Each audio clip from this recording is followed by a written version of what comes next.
Doctors sometimes ask me, if I haven't done anything wrong, how can the government have an investigation against me?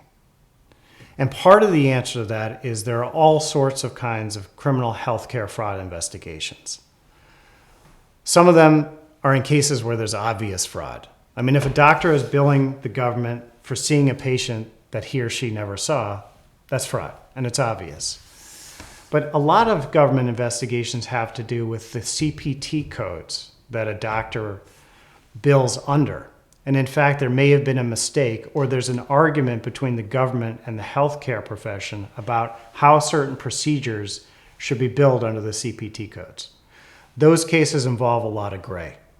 And there are times that I've experienced in representing people, even after they've been arrested, where the government says, you are using the wrong CPT codes. You should have done something to figure that out. You shouldn't have billed the government for millions of dollars of healthcare, even though you actually provided that healthcare.